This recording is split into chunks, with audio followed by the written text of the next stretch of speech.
नमस्कार दोस्तों। जन्मभूमि geography classes पे आप सभी का स्वागत है। और आप सभी के स्नेह से हमारी जन्मभूमि ज्योग्राफी क्लासेस यूट्यूब चैनल पे आज हमारी फैमिली 101 हो गई है। और आप सभी का ही साथ रहा तो फैमिली और बढ़ेगी। अपने पास में देखो, पढ़ाने के अलावा कुछ नहीं है, क्योंकि लोग आजकल पैसे मतलब यूट्यूब चैनल हुए, इंस्टाग्राम हुए, कोई भी हुए, उनमें सब मार्केटिंग के लिए एक पैसा अपलोड एक विजिट करते हैं और उससे अपन उस चैनल को ग्रो करते हैं। तो अपने को चैनल ग्रो करने का वाला सिस्टम तो है नहीं है, अपने को शिक्षा का क्षेत्र है। और अपने को केवल मैं इतनी मेहनत कर रहा हूँ यूट्यूब पे, और आप लोग भी शेयर करो तो अपने आप ही हो जाएगा। तो ऐसी बात है, अपन पैसे वैसे नहीं है अपने पास में, केवल ये पढ़ाने का ज्ञान है जो आपको दे रहे हैं, और वो भी ज्योग्राफी में है, राजस्थान ज्योग्राफी। तो हम बात कर रहे थे दोस्तों, भौतिक प्रदेश की बात कर रहे थे। प्रोविसी मिश्रा के ने कहा था कि भौगोलिक प्रदेश राजस्थान का भूगोल में, उसने कहा कि हमने 7 प्रदेशों में विभाजित किया था। और उसके बाद में दोस्तों, ये अपने आर एल सिंह ने दो मुख्य भाग, 4 उपभाग और 12 उप क्षेत्रों में, लघु प्रदेशों में विभाजित किया था। और उसके बाद में दोस्तों, हरिमोहन सक्सेना और प्रोफेसर तिवारी ने राजस्थान का प्रादेशिक भूगोल में 4 भागों में विभाजित किया था। पहला मरुस्थलीय प्रदेश, फिर आ जाती है अरावली, उसके बाद में आ जाती है अपनी कौन सी, पूर्वी मैदानी प्रदेश, और दक्षिणी पूर्वी पठारी प्रदेश। अब आगे बात करते हैं दोस्तों, हम पश्चिमी रेतीले मैदान को आज स्टार्ट करने वाले थे, और उससे पहले अपन भौतिक प्रदेश की बात कर लेते हैं। तो राजस्थान के भौतिक प्रदेश में,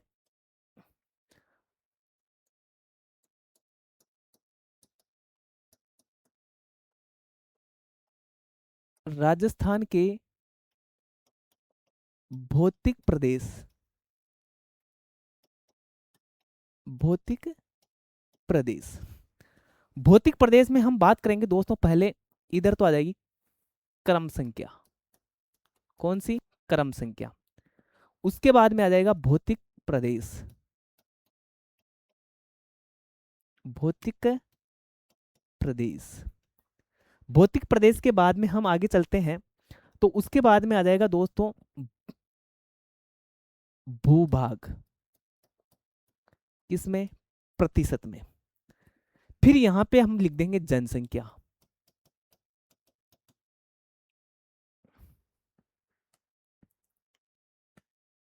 जनसंख्या।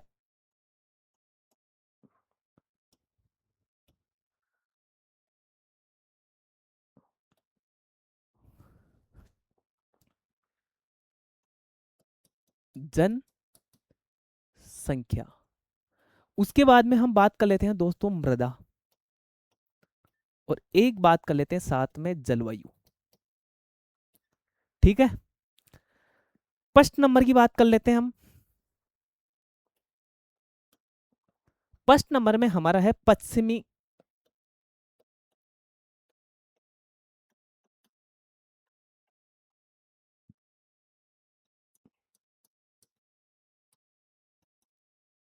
मरुस्थलीय प्रदेश।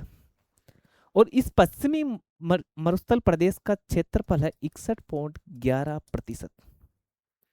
दोस्तों, यहां पे निवास करती है ना, वो करती है 40% जनसंख्या। मृदा की बात करते हैं तो रेतीली मृदा है।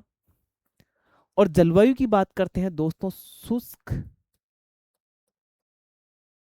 और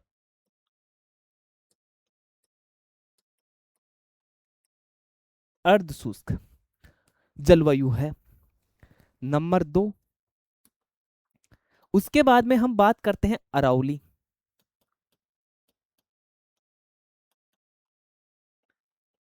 अरावली, अरावली में अपने कितने प्रतिशत भूभाग पे हैं? 9% भूभाग पे है। यहाँ पे 10% जनसंख्या है। ठीक है, मृदा की बात करते हैं तो अरावली में कौन सी मृदा होगी? पर्वतीय। अगर जलवायु की बात करते हैं दोस्तों, यहाँ पे है उपाद्र। कौन सी? उपाद्र। अगर बात करते हैं नंबर 3, नंबर 3, नंबर 3 में हम बात करेंगे, अरावली के बाद में आता है पूर्वी मैदानी प्रदेश।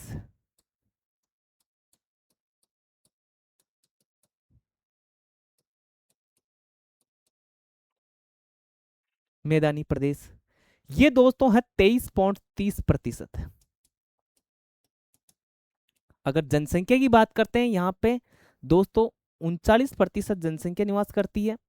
अगर मृदा की बात करते हैं दोस्तों, जलोढ़ मृदा, ठीक है। और जलवायु की बात करते हैं दोस्तों, यहाँ पे आर्द्र जलवायु पाई जाती है। उसके बाद में नंबर 4 पे बात करते हैं दोस्तों, दक्षिणी पूर्वी पठारी प्रदेश।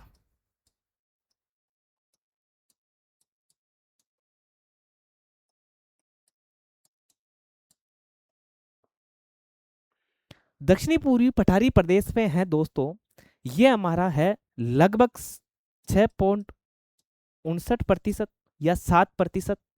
यहाँ पे जनसंख्या निवास करती है 11%। और मृदा की बात करते हैं, काली मृदा। और जलवायु की बात करते हैं दोस्तों, यहाँ पे अति आर्द्र जलवायु। अगर अति आर्द्र जलवायु है,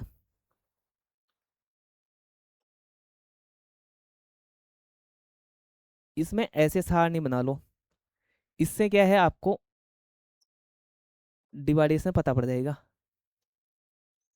ठीक है।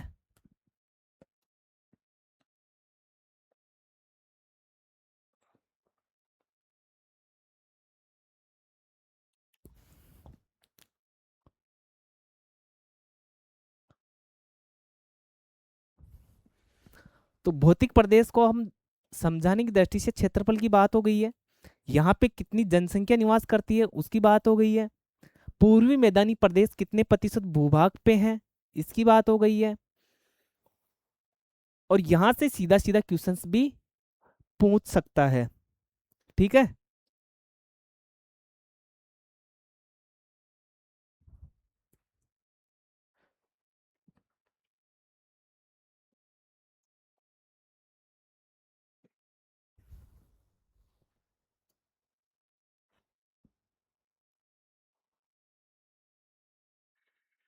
हाँ तो दोस्तों, राजस्थान का भौतिक प्रदेश है, और राजस्थान के भौतिक प्रदेश में पश्चिमी मरुस्थलीय प्रदेश है, और पश्चिमी मरुस्थलीय प्रदेश में क्या क्या है, 61.11% भूभाग पे 40% जनसंख्या निवास करती है, रेतीली मृदा है, शुष्क जलवायु है। अरावली की बात करते हैं तो 9% यहाँ पे भूभाग पे है, 10% जनसंख्या निवास करती है, पर्वतीय मृदा है, उपाद्र है। पूर्वी मैदानी प्रदेश में 23.30% भूभाग पे क्या है अपना क्षेत्र है, 39% जनसंख्या निवास करती है, जलोढ़ मृदा है, आंध्र प्रदेश है, दक्षिणी पूर्वी पठारी प्रदेश है, 6.59% पे जनसंख्या पे है।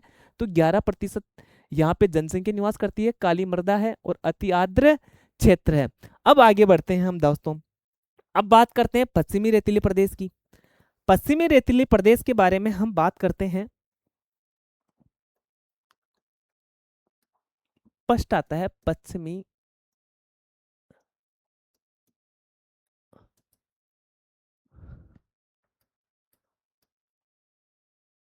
मरुस्थलीय प्रदेश। देखो दोस्तों, यहाँ पे अपने राजस्थान में हर 2 3 5 7 किलोमीटर में तो भाषा चेंज हो जाती है और मिट्टी चेंज हो जाती है। खेत खेत में तो हमारे कहीं बोलते हैं कि साहब इधर काली मिट्टी है, इधर के ऊपर की साइड रेतीली मृदा है, इधर भूरी मृदा है। तो खेत खेत पे भी यहाँ पे मिट्टी में अंतर आ जाता है। तो लेकिन पश्चिमी रेती मरुस्थलीय प्रदेश की बात करते हैं अपन दोस्तों, तो पश्चिमी रेतीले मरुस्थलीय प्रदेश की बात करें तो पहली बात है दोस्तों, मैंने बताया था कि अरावली की ये पश्चिम में है। मैंने ये बताया कि जैसे मान लो ये राजस्थान है,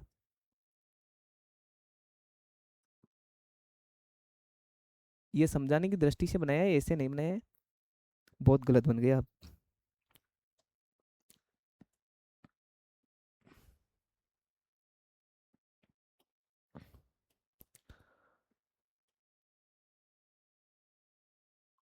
और ओमवीर भैया कैसे हो? बढ़िया है ना? बारिश वारिश कैसे चल रही है आपकी तरफ? बढ़िया चल रही है। तो दोस्तों ये तो है अरावली। ये है अरावली। ठीक है। और इधर है दक्षिण पश्चिम मरुस्थलीय प्रदेश। मरुस्थलीय प्रदेश। तो मरुस्थलीय प्रदेश के बारे में हम कह सकते हैं कि अरावली के पश्चिम में है। ठीक है। तो अरावली के पश्चिम में तो यहां लिखा ही देंगे अरावली के पश्चिम में है। लेकिन एक बात करते हैं पहले कि मैंने बताया था परमो कार्बेनिफेरस युग।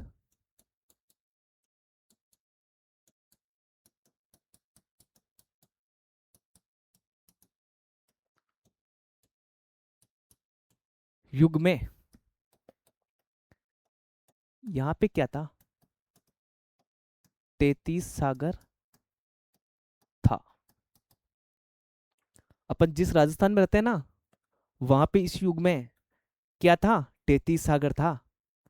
और 33 सागर था। तो 33 सागर क्या होता है? खारा। इसके बारे में हमारे को कैसे पता पड़ा? यहाँ पे लवणीय झीलें पाई गई साहब।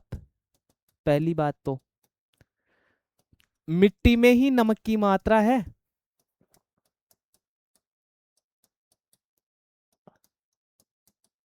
आपने लूनी नदी पढ़ा होगा। लूनी नदी बालोतरा तक तो मीठी रहती है, उसके बाद में खारी हो जाती है। कारण क्या है? मिट्टी में ही नमक की मात्रा हो जाती है, इसलिए वो क्या होती है? 33 सागर था। उसके आगे बात करते हैं अपन दोस्तों। यहां पे 33 सागर था और अरावली के पश्चिम में इसका विस्तार है। उसके बाद में हम बात करते हैं कि यहां पे टर्सरीय कल्प में, कौन सा कल्प? टर्सरीय कल्प में या तृतीय कल्प में, तृतीय कल्प में अल्पाइन भू हलचल हुई साहब।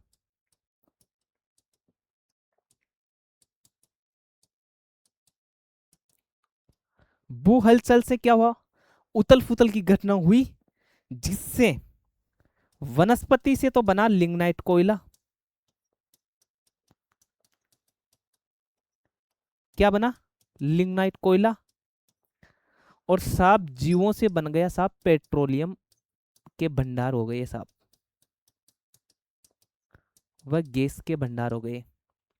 यहां तक समझ में आया? टर्सरी कल्प में अल्पाइन भू हलचल हुई, वनस्पति से तो लिग्नाइट कोयला बना और जीवों से क्या हुआ? से पेट्रोलियम गैस के भंडार हुए। इसके बाद में दोस्तों प्लोस्टिसिन युग में चतुर्थक कल्प।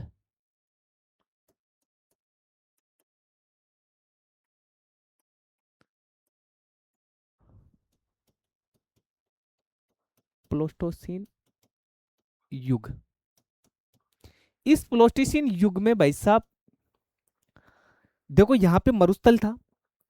तो यह भाग क्या है? अपना 33 सागर तो पीछे किसका? और यह भाग क्या है? धीरे धीरे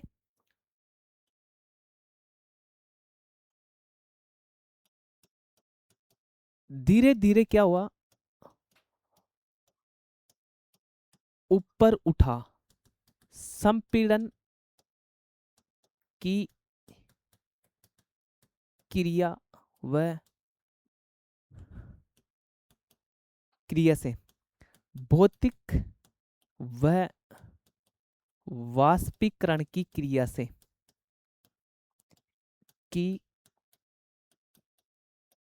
क्रिया से क्रिया से साहब यहां पे वर्तमान स्वरूप, वर्तमान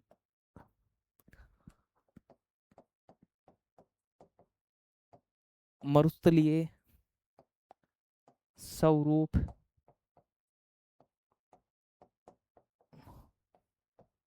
प्राप्त हुआ। तो धीरे धीरे यह भाग ऊपर उठा।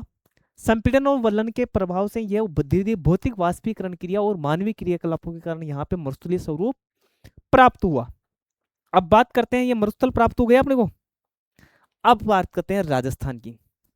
राजस्थान की बात करते हैं तो राजस्थान में दोस्तों सर्वप्रथम अपन बात करते हैं कि इसका विस्तार। विस्तार की बात करूं दोस्तों, हमेशा अब ट्रेंड बदलता जा रहा है। मैं जो भी पढ़ा रहा हूं ऑथेंटिक बुक से पढ़ा रहा हूं, और अब जो ट्रेंड आ रहा है, जैसे मान लो अब लंबाई चौड़ाई, राजस्थान की लंबाई चौड़ाई सब पूछते पूछते हुए थक गए, राजस्थान के अक्षांश देशांतर पूछते हुए थक गए। तो अब क्या है, नया नया पूछ सकता है कि मरुस्थलीय क्षेत्र कितने अक्षांश पे विस्तार है। तो दोस्तों 25 डिग्री उत्तरी अक्षांश से, अक्षांश से 30 डिग्री उत्तरी अक्षांश तक इसका विस्तार है। किसका? मरुस्थल का। उसके बाद में देशांतर की बात पूछ लेते हैं। तो देशांतर में है 69 डिग्री 30 मिनट, वही पूर्वी आएगा। देशांतर से 70 डिग्री 45 मिनट पूर्वी देशांतर। समझ में आ रहा? तो विस्तार कहां से कहां तक? 25 डिग्री उत्तरी अक्षांश से 30 डिग्री उत्तरी अक्षांश तक है, और 69 डिग्री 30 मिनट पूर्वी देशांतर से 70 डिग्री 45 मिनट पूर्वी देशांतर है। इसके बाद में हम बात करते हैं दोस्तों, मैंने एक बार बता दिया हमारी अरावली ऐसे है, इधर की साइड पूरा विस्तार है। अगर बात करते हैं राजस्थान में जो पश्चिमी मरुस्थल की लंबाई है,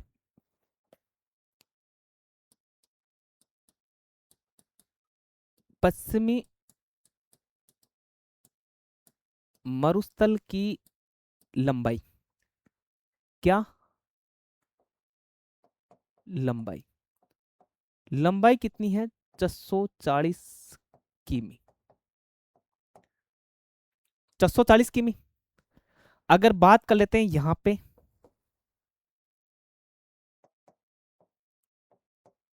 चौड़ाई की, तो चौड़ाई है दोस्तों 300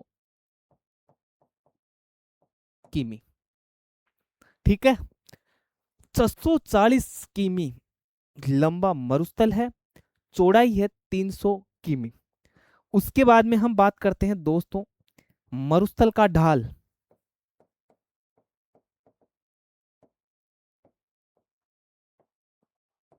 मरुस्थल का ढाल, ढाल है दोस्तों उत्तर पूर्व से दक्षिण पश्चिम की ओर। और ये हमारे को कैसे पता पड़ा?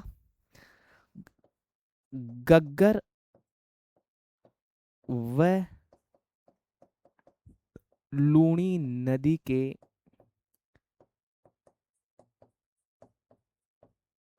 प्रवाह से, गग्गर व लूणी नदी के प्रवाह से हमारे को पता पड़ा। अगर मान लो दोस्तों एक और रह गए इसमें, इधर लिख देता हूं।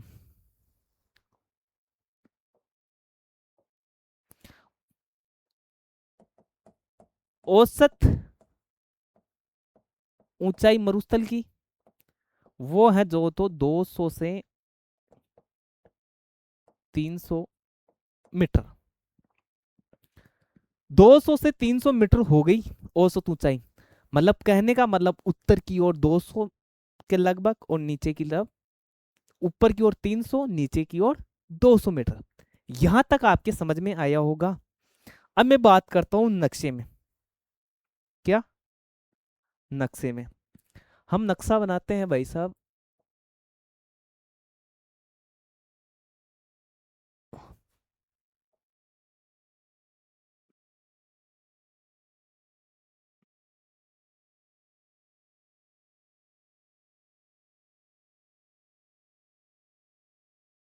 जैसे मान लो ये राजस्थान है, कैसे भी बना हंसना मत, क्योंकि समझाने के पर्पज से बनाया जल्दीबाजी में।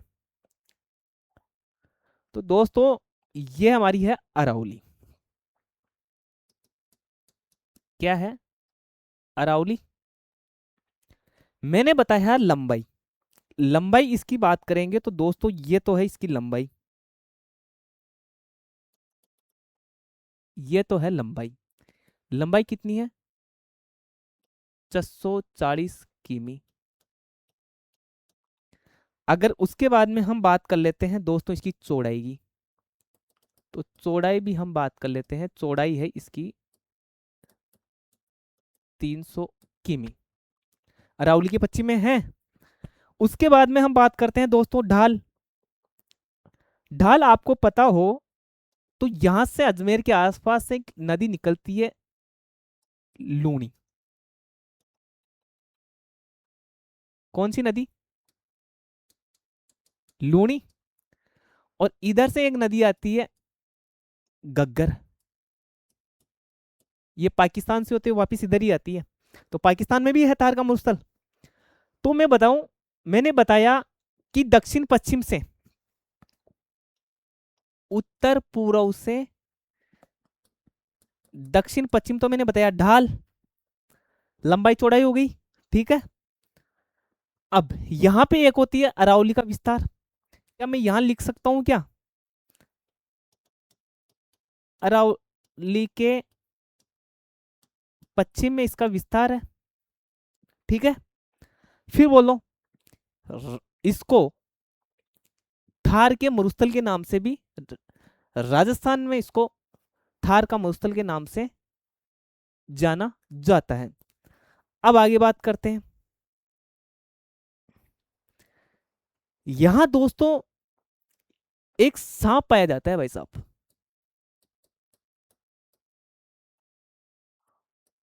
और उसका नाम होता है पीऊणा। नाम सुना है ओमवीर भैया पीऊणा सांप का? और पावना? पावना भी नहीं सुना? ओमवीर भैया इधर तो रहता है पीऊणा सांप, और एक होता है राजस्थान में पावना। अब राजस्थान वाले बता सकते हैं कि सांप पावना, पावना क्या है? तो ये बताएंगे साहब कौन? आप कमेंट्स बॉक्स में बताना। यहाँ ओमवीर भैया को तो आया नहीं कि पावना क्या होते हैं। हमारी तरफ तो जरूर, और कोई हमारी तरफ वाला आदमी हो वो जरूर बता सकता है कि पावना क्या है ना? तो सांप यहाँ पे आता है पीऊणा। और पीऊणा के बाद में अगर आपको पता हो तो कमेंट बॉक्स में जरूर बताइए कि पावना क्या होता है। ठीक है। अब बात करते हैं दोस्तों वनस्पति।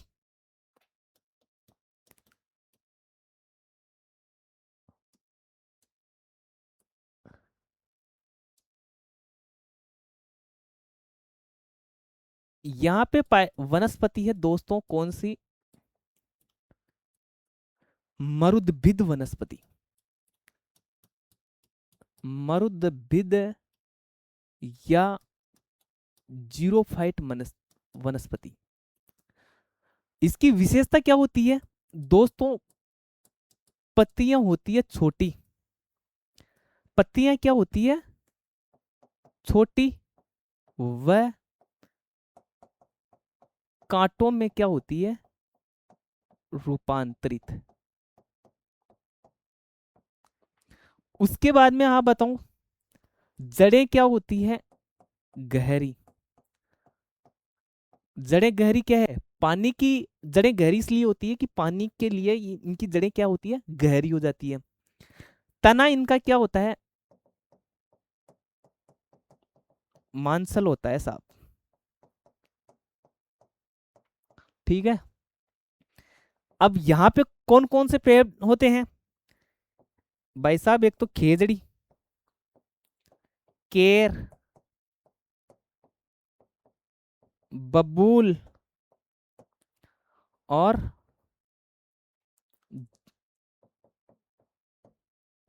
झाड़ी, बेर। हाँ भाई ओमवीर भैया, केर का नाम सुना है क्या? केर। सरसों कटते ही ये इसका सीजन आता है केर का। और केर के बारे में ज्यादातर कहते हैं कि गांव में आज भी मान्यता है कि भाई साहब खड़े जा रहे जो कभी केर तोड़ बा जा जा, खड़े जाओ जो भूत लाग जाओ ला, केर में भूत रहे हो जा। ये भी बात है। तो ये तो मुझे पता नहीं है भूत होते हैं या नहीं होते हैं, लेकिन उस टाइम क्या होता है, ये 200 से 250 रुपये किलो जाते हैं। तो ये क्या है, केर, वही केर है जो तोड़ने जाते हैं। और एक और है, अभी चल रहा है इनका सीजन, ककोड़ा। इस बार बारिश कम हुई है और इनका सीजन चल रहा है ककोड़ा का। ओमवीर ककोड़ा जानता है क्या? ककोड़ा नहीं जानता भाई साहब, ककोड़ा भी नहीं जानता और ओमवीर भैया हमारे यहाँ पे पावना भी नहीं जानता। अब आप ककोड़ा बताओ। ककोड़ा सब्जी है और ये मतलब ऐसे ही उग जाती है झाड़ियों के आसपास, और इसमें सांप बैठा रहता है। और ये पिछले सीजन में 250 से 200 से 250 रुपये किलो गए होंगे। अगर आप जानते हो तो बताओ। मैं इसके लिए बस इतनी की बता सकता हूँ ओमवीर भैया, जैसे अपने वो आते हैं ना, क्या बोलते हैं, कड़वे वो होते हैं ना, करेले। करेले जैसे उस पे वो आती है ऊपर, वैसे ही गोल गोल आते हैं ककोड़े, छोटे छोटे ककोड़े। ये झाड़ियों पे वहां लगते हैं साहब, बाढ़ दीड़ पे। इस बार बारिश हुई है, लगा या नहीं लगा इसकी बात नहीं है, लेकिन मैं केर की बात कर रहा था ना। तो ककोड़ा का अब जानता है वो जरूर कमेंट्स बॉक्स करेगा। एक तो ककोड़ा और एक फावना। राजस्थान में पावना किसको कहते हैं और ककोड़ा क्या है, पीवना तो सांप बता ही दिया मैंने, ये आप बताओगे। आगे बढ़ते हैं। अब चलते हैं दोस्तों, यहां तक की बात हो गई अपनी, सांप पीवना आ ही गया।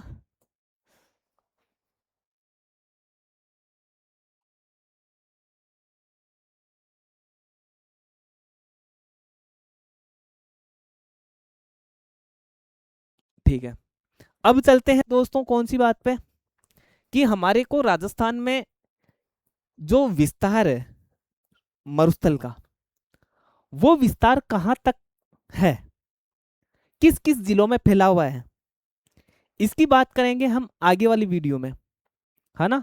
तो आज की हमारी बात थी ना, वो एक तो हमारे ओमवीर भैया को एक तो पावना नहीं आया और एक ककोड़ा नहीं आया, ये दोनों आप कमेंट बॉक्स में बताओगे। दूसरी बात एक बार रिपीट करवा देता हूं आपको वापिस ये चीजें।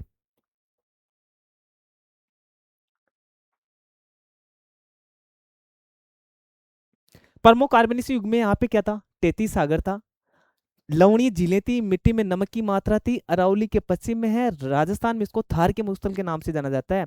टर्सरी कल्प में, ये तृतीय कल्प में अल्पाइन भू हलचल है। वनस्पति से तो बना था लिग्नाइट कोयला, और जीवों व पेट्रोलियम, जीवों से पेट्रोलियम गैस बने। उसके बाद में बताया मैंने चतुर्थ कल्प में प्लोस्टिसिन युग में धीरे धीरे भाई साहब यह भाग ऊपर उठा, संपीड़न के प्रभाव से ऊपर उठा, भौतिक वाष्पीकरण की क्रिया से भाई साहब यह वर्तमान मरुस्थलीय स्वरूप हुआ, और मानवीय क्रियाकलाप भी इसमें शामिल है। वैसे यहाँ पे जो पशु है वो ऊंट है। विस्तार 25 डिग्री उत्तरी अक्षांश से 30 डिग्री उत्तरी अक्षांश, 69 डिग्री 30 मिनट पूर्वी देशांतर से 70 डिग्री 45 मिनट पूर्वी देशांतर तक। पश्चिमी मरुस्थल की लंबाई क्या है, 440 किमी, चौड़ाई है 300 किमी। मरुस्थल का ढाल उत्तर पूर्व से दक्षिण पश्चिम की ओर गग्गर व लूणी नदी के प्रवाह से हमारे को ये ज्ञात हुआ। अगर औसत ऊंचाई की बात करते हैं वो 200 से 300 मीटर है। उसके बाद में हम बात करें गग्गर नदी का प्रवाह, और ये हमने नक्शे में बताया कि ये इसकी ढाल है और ये अरावली के पश्चिम में है। उसके बाद में मैंने बताया कि यहाँ पे सांप है पीवना, वनस्पति मरुद्भिद जीरोफाइट, और पत्तियां छोटी व कांटों में रूपांतरित होती है। जड़ें गहरी, तना मांसल होता है। खेजड़ी, बबूल, बबूल, झाड़ी, बेर ये यहाँ पे पाए जाते हैं। तो दोस्तों अपनी फैमिली 101 हो गई है। वीडियो अच्छी लगे तो लाइक शेयर जरूर करें, क्योंकि अपने पास में पैसा नहीं है, मार्केटिंग करने के लिए कोई पैसा नहीं है, एक ये ज्ञान है जो आपके पास में लेके आए हैं। जय हिंद, जय भारत।